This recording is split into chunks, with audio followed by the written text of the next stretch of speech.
All right, we're back. We'll jump right into it. We're gonna have a great guest on today, Coach Breaker, who just won the championship for Glassboro High School Group 1 in New Jersey. So he won the overall group championship. Played at Delaware. I know that, and was outstanding player there. Came back to Glassboro in 2023 as head coach. And I think is this his first year that he won it all? Because I know he came in. Yeah, I believe so. I don't know if he came in the winter or he coached last year, and then this is the second year. I guess we'll find that out. But what they did this year, they destroyed every small school. Now, they had some losses because they played some other powerhouse programs. I think Winslow, they had a loss to. I think they had a loss to St. Anthony's, not St. Anthony's, St. Augustine, maybe. Which I give them credit for playing those teams, dude. Yeah, as a group 1. As a group, like, I don't think so. People outside of the state, I don't think they understand. Like, so in New Jersey, there's 5 levels of football, right? And it works from obviously the bigger numbers are the bigger schools. So when we're talking group 1, I mean, you're talking schools with under like 400 students in the entire school. I mean, so your entire roster is based off of that. And that's all 3. That's freshmen through seniors, right? And you have maybe 400 kids. So, it can be higher, but there's a cutoff. It's extremely difficult. And like coming from us, Dave, who were 2 guys that played at Group 1 football, I mean, your best player is usually, never leaves the field. And your backups are sometimes freshmen just because that's just basically the size of your roster. You're talking about rosters, maybe, 30 guys, 35 guys, where you're really kind of, I don't want to say struggling to find guys that play, but struggling to find guys that can play, right? And those types of teams are just so different. For him either, right?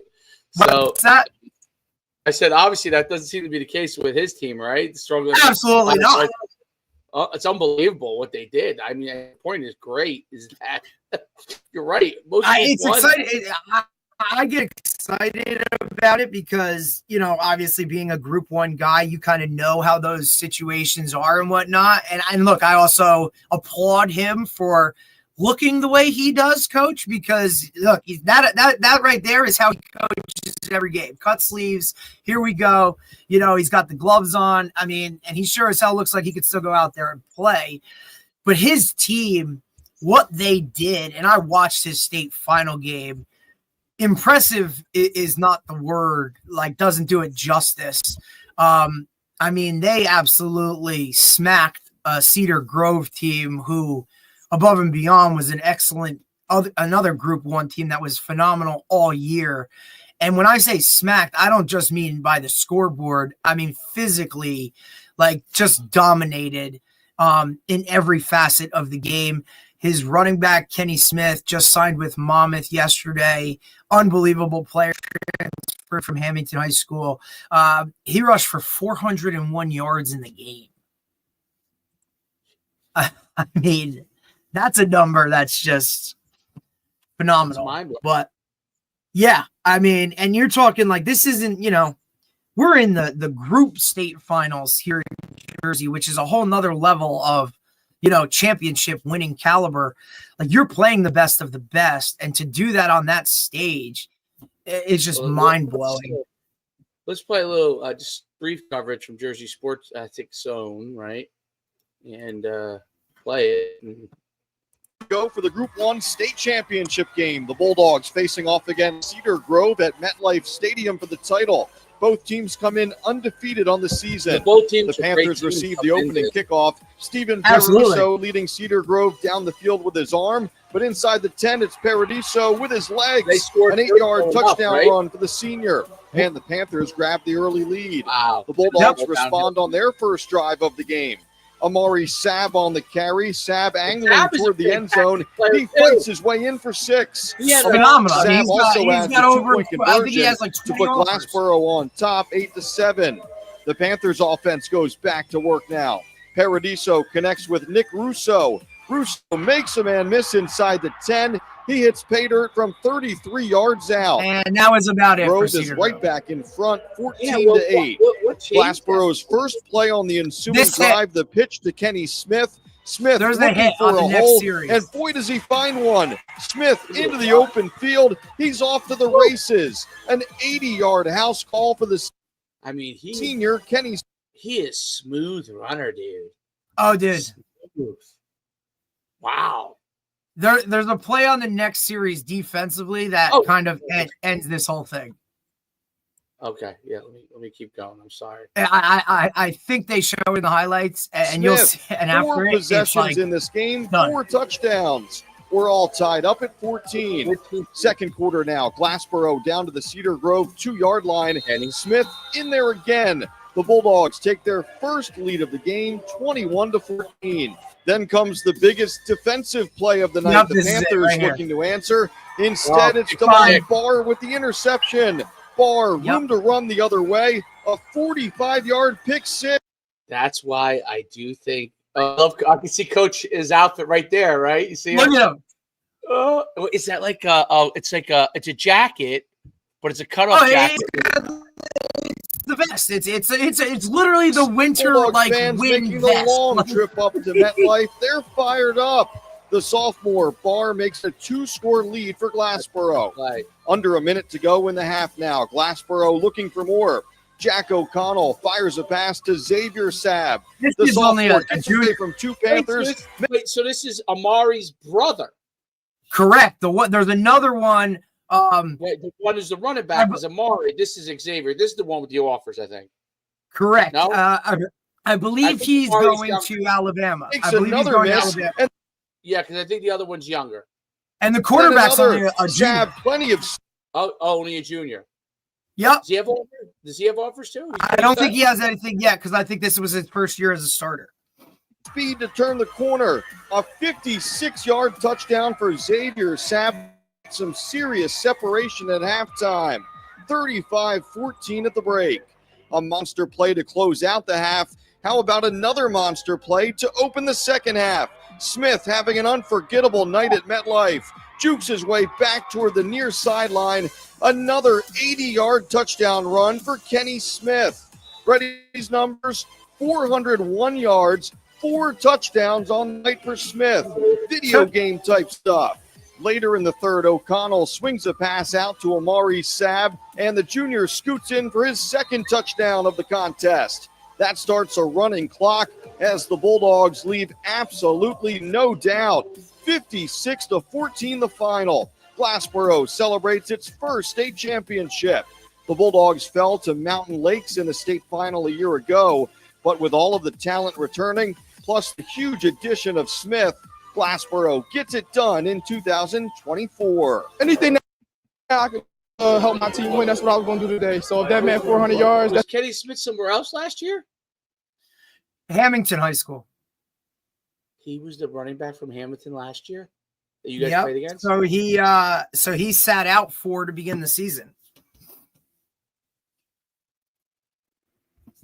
That's what you see today. It means the world to me, you know. Playing football is fun, but winning is a lot more fun. So out here and be able to win a game like this, big player make big plays in big games. So that's what I try to do today. To know all that we worked for and how far we came, the adversity we faced, to get here and play like this is just something special. Our team was great, one of the greatest. We'll probably go down in history, you know. To know all the work that we put in and all the stuff we did, we would know that we knew the outcome of this. They wanted it. They wanted every piece of it. It was, I think they were 13-0. We were 12-0. So all we kept saying was leave no doubt. And the boys, they rallied behind that, and they wanted to be the ones to win the football game. We watched film all week. Okay, so they were undefeated. So I guess I looked at the wrong schedule. So that's on me. Prepared all week, and then for the boys to perform like that all year, we've been saying, let's have a full game. He's got gloves on too. Play a full game. Cleats as well. They did a great job. Perfection for Glassboro. The Bulldogs finish 13-0 and bring home the state championship hardware. Cedar Grove finishing an outstanding season with a mark of 13-1. Wow. That's a heck of a year. Yeah. And a lot of those guys come back. So did we lose Coach? Coach, we're currently, we're patiently waiting. So, but whenever he gets on, I guess. Coach, looking at their schedule this year, they posted 1, 2, 3, 4, 5 shutouts. They didn't give up. Cedar Grove scored the most points on them all season, and it was 14. Really? That was the most points all year with Cedar Grove. Who can you run down who they beat this year? So, why do I am frozen again? You see this? That's your fourth. I want to hear this before I go out real quick. They opened up Haddon Heights 22-12. They beat Penns Grove 24-0. They beat Salem 46-0. Woodbury 34-0. Deptford 51-0. Cinnaminson 40-10. Shalleck 20-10. Woodstown 20-7. They beat Point Beach in the first round of the playoffs 64-7. Riverside in the second round 55-8. Shalleck again 40-9. Woodstown 30-6, and then Cedar Grove 56-14. That's their closest game was a 10 points. And I'm going to come right out and come back in. So hopefully my face moves. All right. Well, hopefully we'll have Coach by then. It does look like I'm laughing there, at least, Derek. We're gonna see it. You see the yes. picture? I look like I'm having a good time. Like you're entertaining me. So I think that happens anyway. That's not a lie. All right, I'll be right back. Hold on.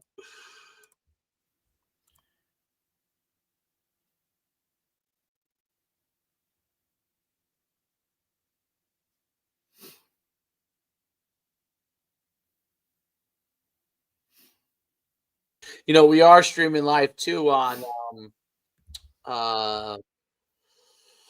Instagram now, which I think has been pretty cool so far. That we're now streaming this there, bringing in a new audience, to this lovely world.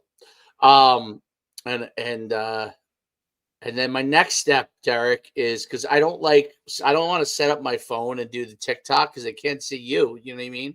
Or see somebody else, right? So my next step is there's a way to do it on TikTok where they have a studio but you need windows. And I think I'll get like a shell computer, you know what I mean? Like Windows 10, like one you can get nowadays those Windows computers, if you get them for nothing, dude. And obviously, $100. Yeah. I was shocked because I was like, "Oh man!" I'm like, I don't want to buy another computer because I was looking at them the other day just to kind of whatever, and I'm like, "Wait, this is a what that can do what?" And that's the number. I thought it was a joke, and then I was like, "Okay, well maybe it's just a maybe it's a Black Friday deal or one of these Cyber Monday deals or something." And it's like, no, that's not the price. I have talked to a couple guys since we had the conversation yesterday about kind of moving forward with some of the film stuff that we want to do. So a lot of guys that are kind of interested in doing that. So I think that'll be pretty cool if we can kind of get that up and running in terms of that. Because I thoroughly enjoyed that with Coach Nymphius the other day. Oh, yeah, it was great. And one by one, like today I'll come out with I'm going each play until we get to him next week. I'm going to put a play out, basically one of his plays. He's probably chomping at the bit. Oh, yeah. Oh, yeah. He's ready to go. That was good. I think a lot of people liked it.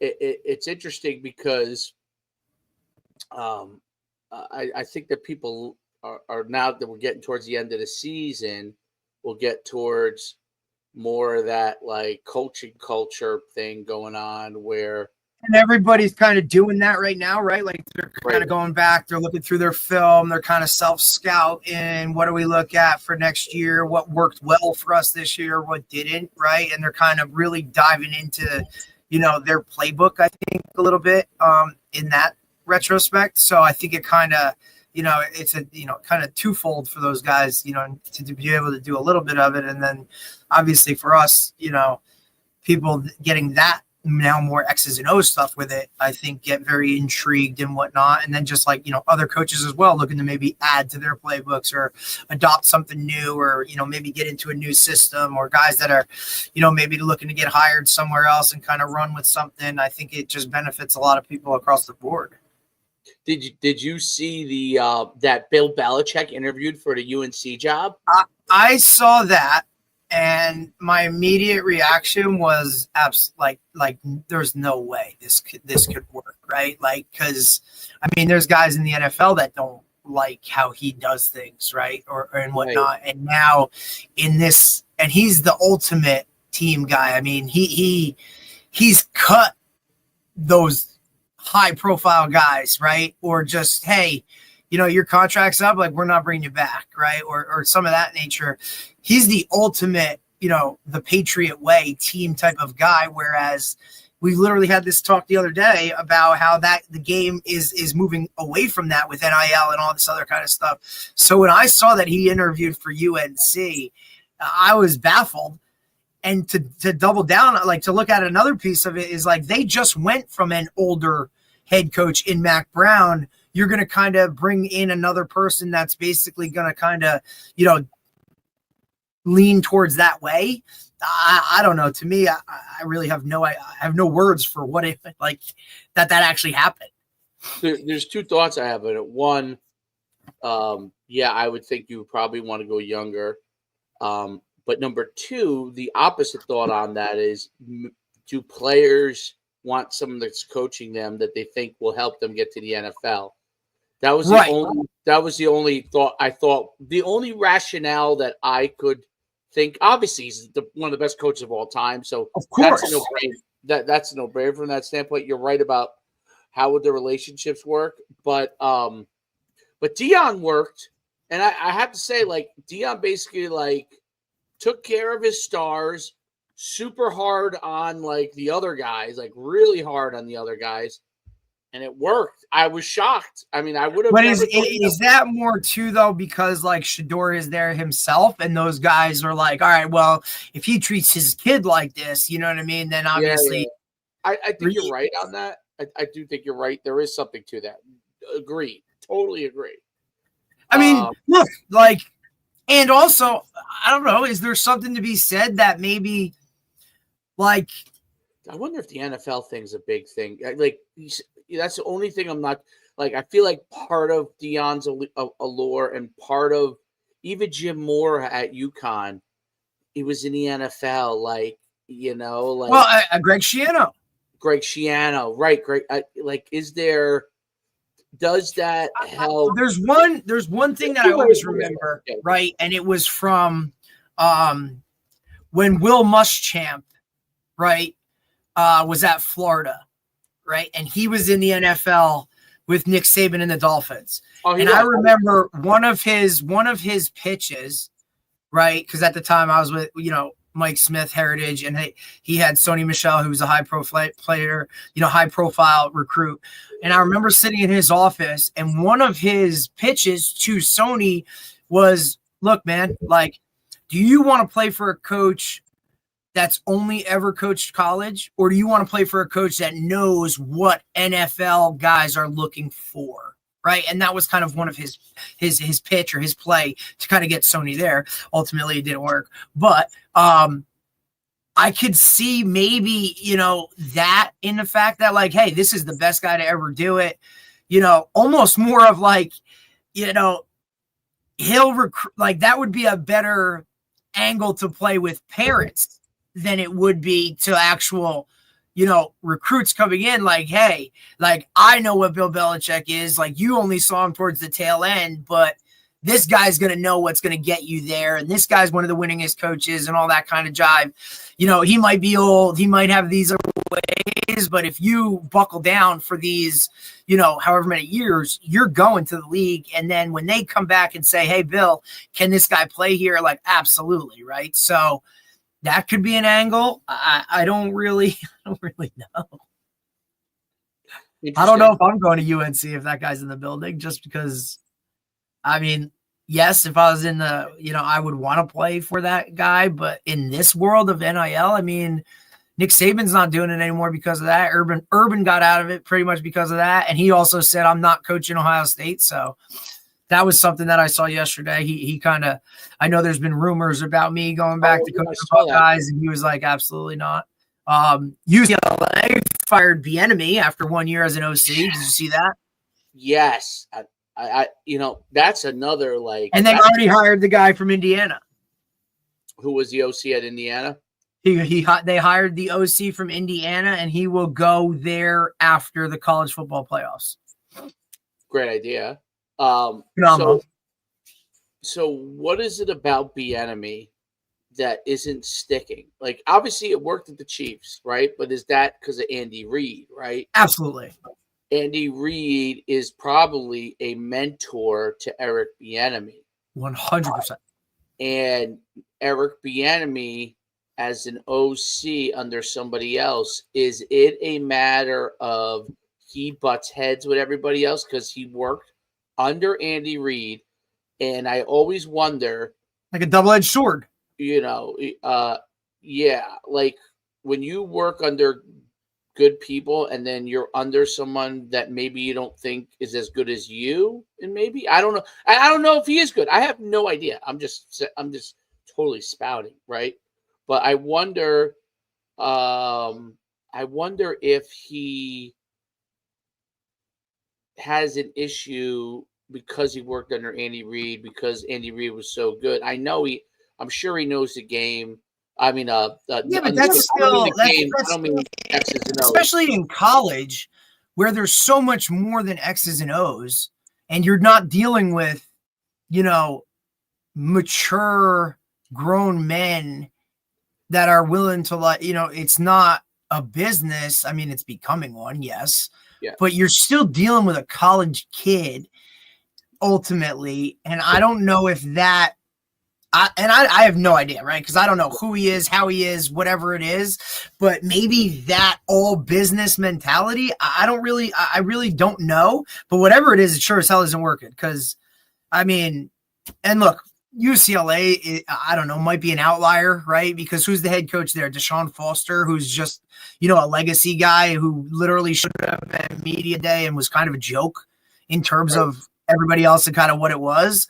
I think that's, UCLA's, I don't know, in my eyes has always been the lower level of that city of what LA is. USC kind of rules the roost there for at least in my lifetime.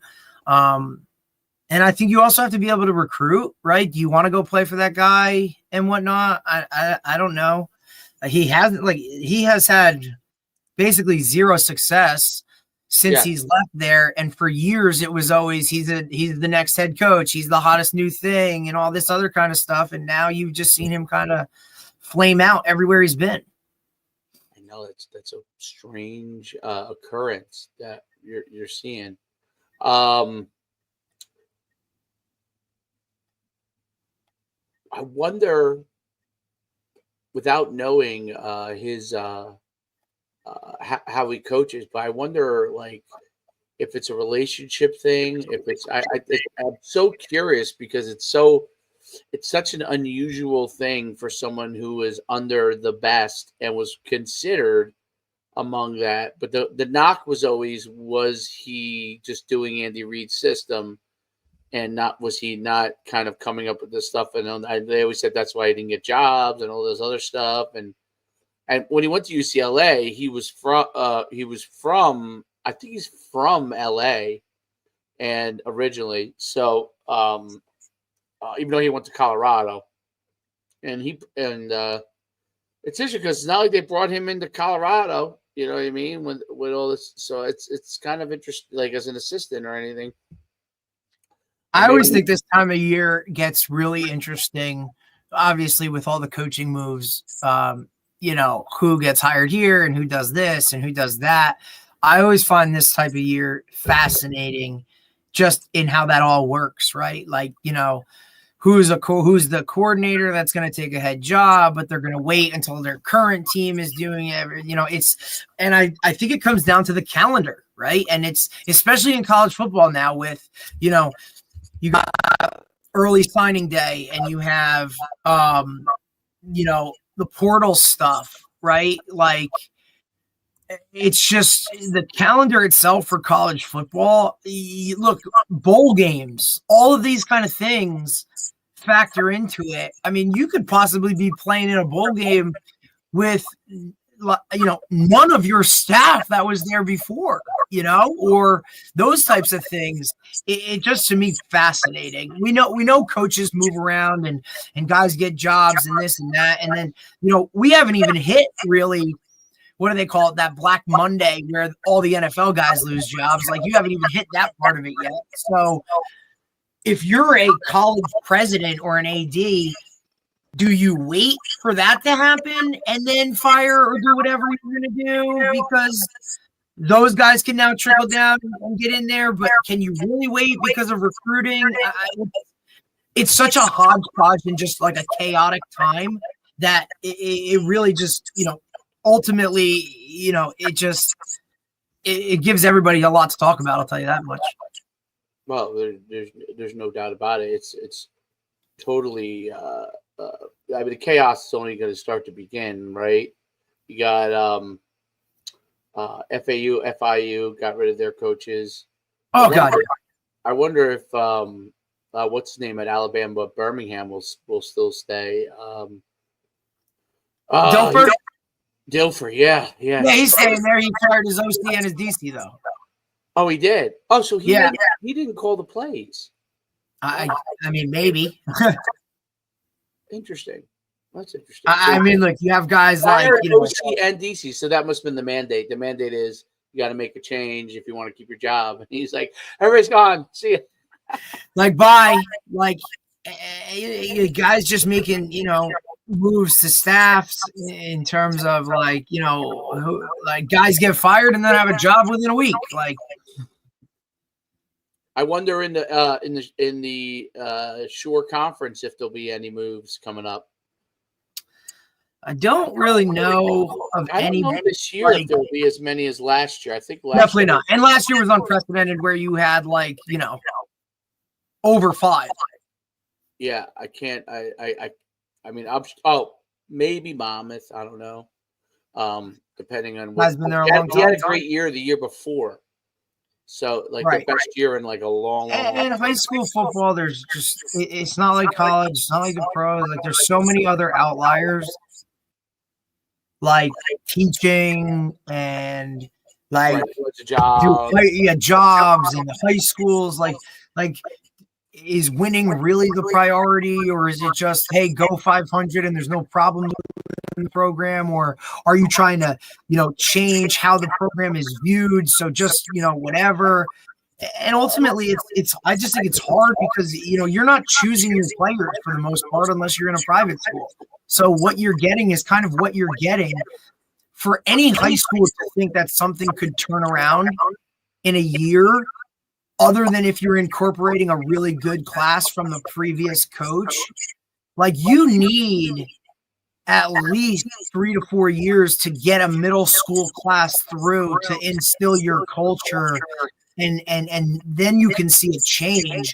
Rarely does it happen within a year or two. I mean, that's very difficult to do unless you're, winning with other people's talent, I guess, or kids. And then does that heavy senior group buy into what you believe in?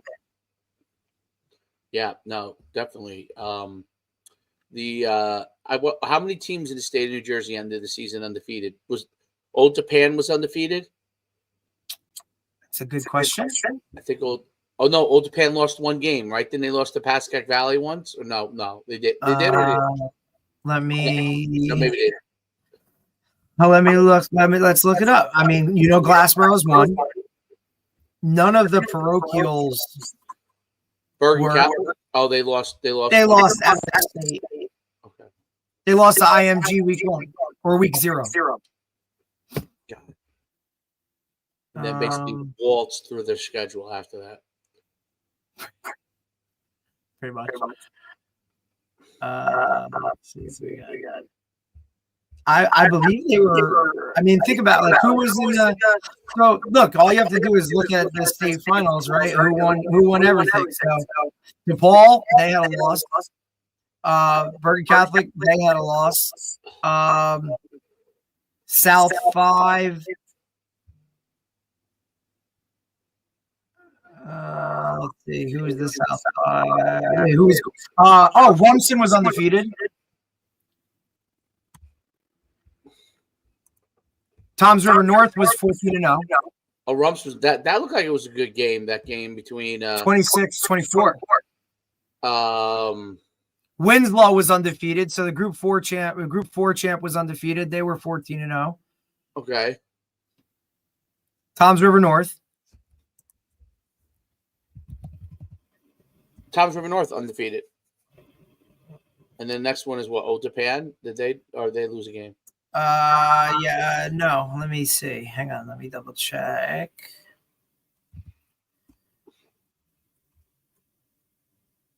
Nope. Otapan lost. Was that the Pascagoula Valley game, right?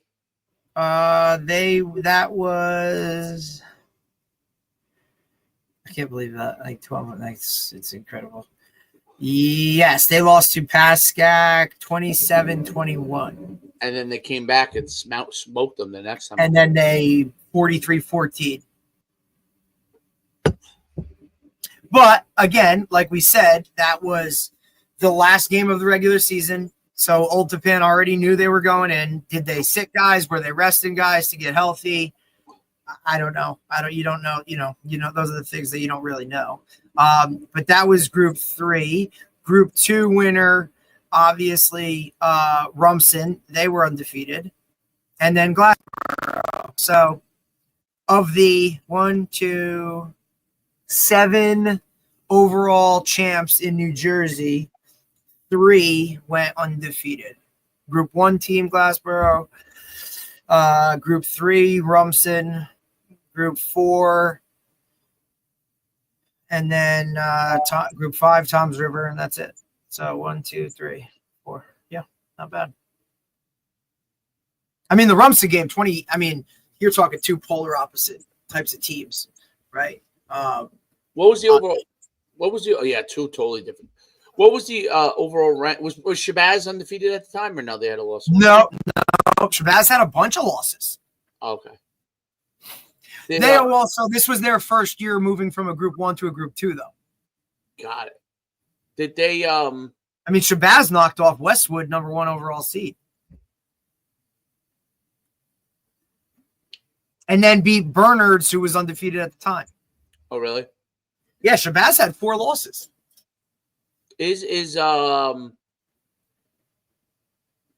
What was the top 10? Who for the rankings? I think it was Bergen 1, Bosco. No, I'm sorry, Bergen 1, DePaul 2. I don't know what it. I don't depend. And look, all the media. Who knows what it was like. It's all the different media outlets, right? Maybe they had the NJ.com had before. Yeah, I think that's what it is. Final.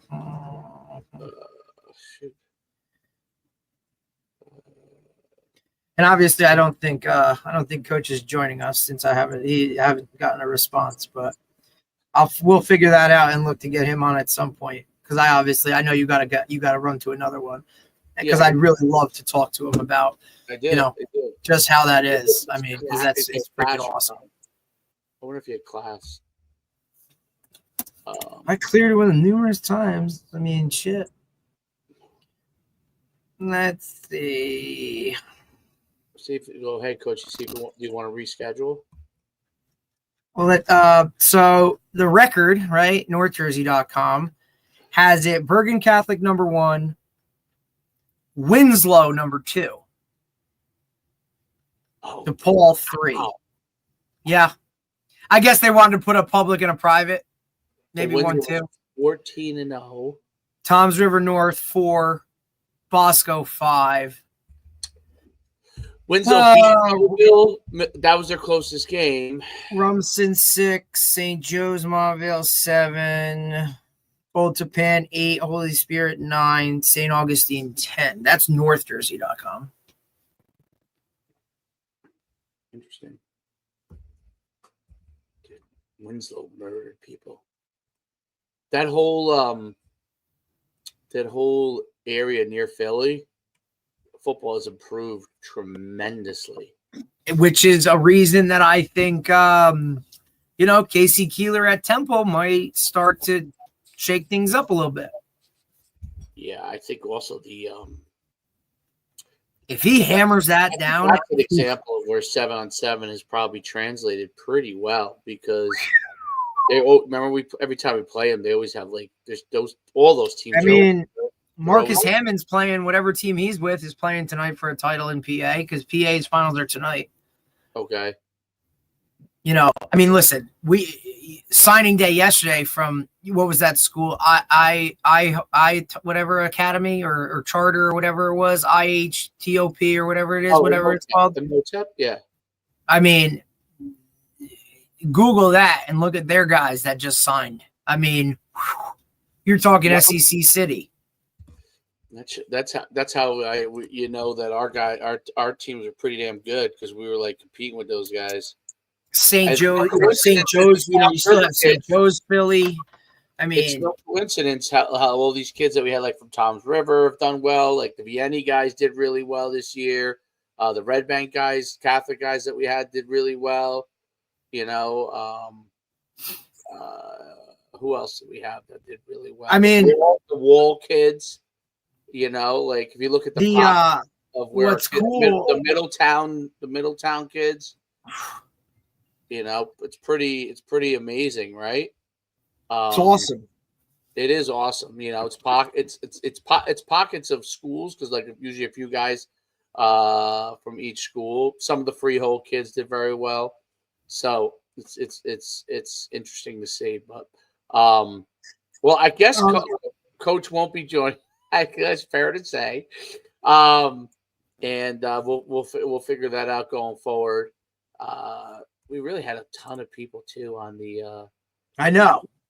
And he literally, it's all right. I mean, look, he literally, we doubled down, we confirmed, we did all that stuff. So something must have come up. He even messaged me at close to the time we were supposed to be on, asking what's going on. And it was like, this is what's going on. But listen, we're good. We'll figure it out, and we will not leave our viewers, without that, because like I said, just really interested to talk to him to how he got that thing done at a place like that. I mean, that is beyond an impressive season. Yeah. You know what I mean? Even, if people want to look down upon the small school stuff, I guarantee you those dudes could have played with a lot of those bigger school teams, No doubt. I mean, what they did to Cedar Grove, who was a great team, they put it on them. So there's no doubt about it. Right.